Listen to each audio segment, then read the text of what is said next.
فما في يوم مولده في بيت عائشة bandiraɓe julɓe onon wiyoɓe ashhadu an la ilaha illallah wa ashhadu anna muhammadan rasulullah. bandiraɓe bokke jalluɓe ziyara men ziyara ceerno men ceerno salif sow paɗannoɗo kala hitande heedi ko ñande aljuma 5 aset jeegom lewru janvier hitande ujunnaji 2024 ko ngol wattata arwoniri capantati e tati e gardugol khalifa galle o hono ceerno abou ceerno salif sow e miñum ceerno mouhammadou lamine ceerno salif sow ebe ero dendangal julɓe nde tawterte oɗo ziyara hikka noon ziyaro waɗata ke jimandi galle ceerno men ceerno ahmed bokar alpha ba mbo hoore fonde ma tawtere ziyara o ceerno ibrahima ba kame ɓesgo ceerno yaro ko deju baro bandiraɓe muɗɓe tedduɓe bandiraɓe julɓe ko ni programme o leldoto ñande aljuma 5 lewru janvier hitande ujunnaji 2024 taggal jaɓɓugal hokko juulal takusan e hadratul jumua jamma o ko mawludu nabi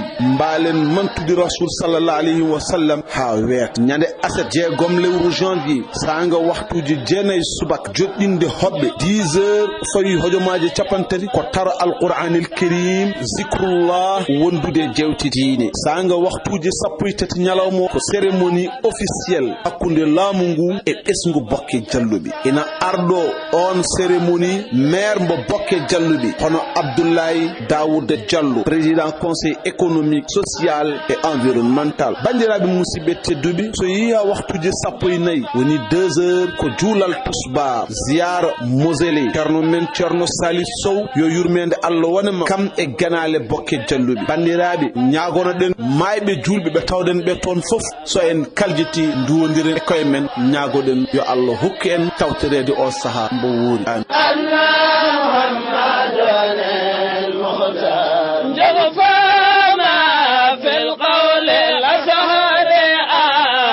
دفنا ليلة أربعاء في جوف ليل الفضل وحسنا. assalamu aleykum bandiraɓe musidɓe tedduɓe on calminama on jurama on bismama kadi e robinde diaydeji mon ganduɗa kay oɗon kewi hebde ɗum kala subaka hande noon ko aljuma 29 lewru décembre hitande ujunnaje 2023 diaydeji leydi sénégal hande kewɗi majji ko eɗen mbawi wiide koɗi fandu almuji kono ɗi garti e gueɗe dawrugol hayni gueɗe ɗe ganduɗa kadi ñawore e gueɗe goɗɗe to banggue kadi fuɗkoyguel foof ɗi goppani ɗum caggal non bandiraɓe musidɓe tedduɓe joni ma en gar e mbundi puɗɗorɗen jayde le quotidien noon kamɓe ɓe garti koye alhaali kay ɓe kolliti wonde ko ɓen yimɓe tolniɓe e 314 ujunere neɗɗo ɓen de goni e sohluɓe ɗum ko ganduɗa woni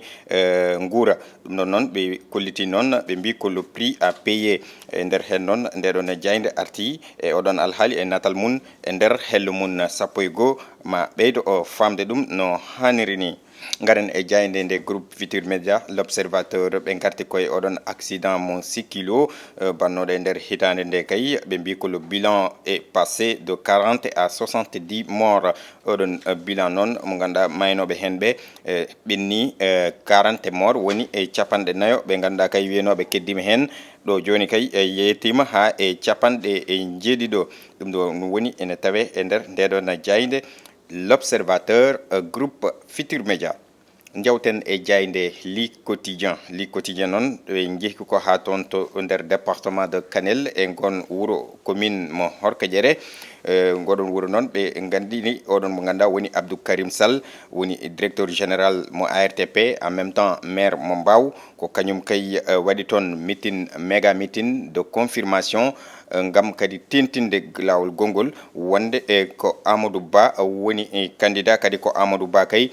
jogori wonde e président de la République ko ɗum ɗon e konngol makko wi Amadou Ba sera incontestablement le futur président du Sénégal wi Amadou Ba hay goto kay wawa salade ko kañum tigi jogori wonoyde président mo leydi Sénégal e nder konngol makko noon o wi Mbaw jaaɓi diaspora jaaɓi horko ƴere kadi ari yanti hen ko ɗum ko konngudi makko kanko Abdou Karim Sall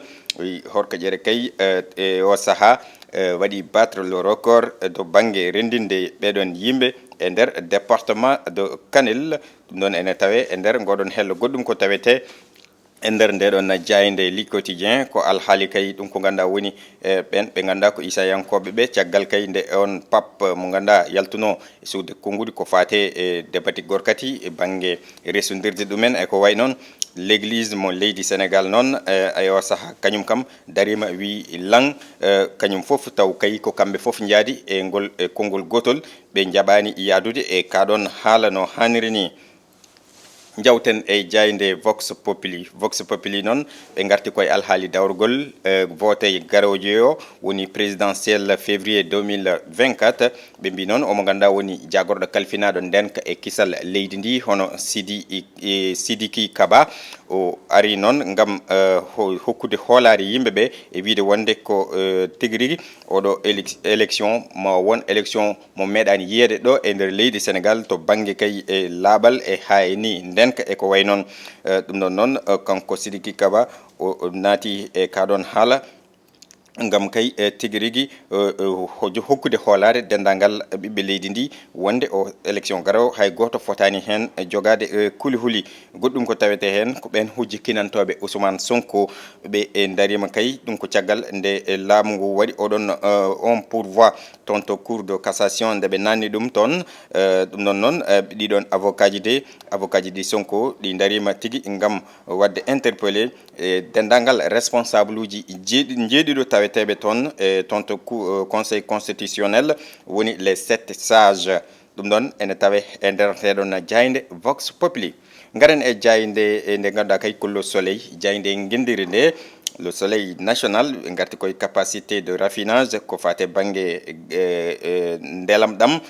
ɗum ɗon noon ɓe kolliti ko oɗon sar mo ganduɗa o ngabbi no fewi e saabu noon soɓe garti e tongode ɗe ɗon ɓe mbi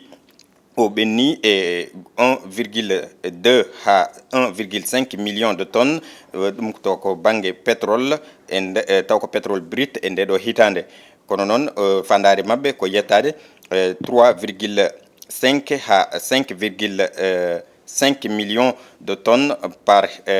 par an woni e kala hitande ɗum woni fandare nde ɓe jiiɗi hakkude noon e nder ɗeɗo kitalle ɗe ganduɗa kay ɗeɓe jogori jofade woni e hitande ujunnaje ɗiɗi e nogas e joyyi ha hitande ujunnaje ɗiɗi e capanɗe tati e joyyi ɗum ɗon noon ɓe kolliti ma waw wonde de walla fiilo hakkillaɓe tati e capacité production mo ganduɗa kay Senelec ene wonno e dow majjum jawten e jayde besbi le jour noon ɓe garti koye alhaali message dernier message de la nation ganduɗa kay président Macky Sall en jogori wadde ɗum ɓe makki wayno comme no Senghor ni ɓe jerodirimo koye Senghor saabu ɓe mbi ɗiɗon ajowuji ɗi mbayniku ɗi ganduɗa kay ɗi ganduɗa ko ganduɗa président Macky Sall nandini koye oɗon mbayniku ganduɗa Léopold Sédar Senghor waɗini ɗum ñande capantati goo lewru décembre e hitande ujunere temedde jeenayyi e capanɗe jeetati 1980 o discours mo ganduɗa mo ala pression taw ene wonde bilan ji e wondude ni e candidat kadi wadde défendre candidat kono noon ɓe kolliti Abdou Diouf e wondude e Abdoulaye Wade ɓende keɓano ni hay wadde yimɓeɓe au revoir walla waynade yimɓe sénégalais ji ɗi ɗum ene tawe e nder ndeɗon jayne goɗɗum ko tawete hen ko ɓen soldat ji nayo maynoɓe to jaɓɓuno koye min toon to Casamance enquête o de ne jokki e won fuɗɗaɓe fawede juuɗe e nder hen noon ene tawe hen ɓen ɓe ganduɗa ko walla en tawe hen yimɓe nayo ɓenon caggal ɓen wannoɓe posnoɗo joƴƴinnoɗo on ɗum ko ganduɗa woni minoɗon ene tawe hen kadi joom wuuro ngoɗon wuuro kamɓe foof de ɓe pawama juuɗe jokken e jayde libération ko révélation tan walla scandale ɓe garti koye keur yermande woni on galle yurmede mo ganduɗa ko Ndella Madior Diouf ɓe mbi ko affaire o de wayno business ɗum noon wayno tan ko so tawi en tunnima e ɓen ɓe ganduɗa ko hujjikkinantoɓe ɓe gandini wonde Ndella Madior Diouf waɗiri ɗum ɗo tan ko hebde kalisaji e ɓen ɓe ganduɗa kay ko yummiraɓe bebeji ɗi e nder hen ɓe jañima e nder jayde nde e no hanniri ni e o saaha mayɓe hen ɓe ha heddiɓe hen ɓe ha hen kadi no wurniranoɓe ɗam kosam ɗam ganduɗa rewani lawol to banggue biberon e gueɗe goɗɗe ɓe gaare hen deydi doganɗe haaɓe mbawa tudde eko way noon foof jayde nde arti e oɗon alhaali gayniren e jayde men coftal balli Aliou Cissé to banggue stade ko kanko kay coneteɗen e ngal natal e alhaali kay namdal maɓe mbaɗi ɓe mbi kay ko Aliou Cissé craint-il le syndrome Sadio Mané ɗum ɗon en tawe hen goɗɗum ko tawete hen ko alhaali kay forfait ɓen ɓe keɓano tawtorede 2022 toon to Cameroun woni Crépin e Sabali e oɗon kan ɓe mbi duuɓi 4 e wondude e feccere caggal e o saaha kam ngollo ene wawi wade hono noon ɗum ɗon ene tawe hen goɗɗum ko tawete hen ko ɓen ɓe ganduɗa toon to Cameroun ɓe gandi kay oɗon kan 2023 liste mabɓe jaltuɗo on biteɗo Choupo-Moting kanko de ko ɓe mbi ko grand absent o kankone o deytake e ɗum ko ganduɗa woni oɗon kan 2023 mo ganduɗa kay heddi tan ko balɗe 15 bandiraɓe musidɓe tedduɓe gasi ha laaɓi ceer ɗum ɗo woni komin gadda noon ko siifa e kelle gadane rebinde jaydiji leydi Sénégal no mbiɗen ene hawri e nogas e jeenayyi lewru décembre hitande 2023 to caméra to ko Djiby Dieng wonanen toon ga e micro ko musidɗo moon Adama Diop toon to montage ko Ali Fall Allah jarama aljuma moubarak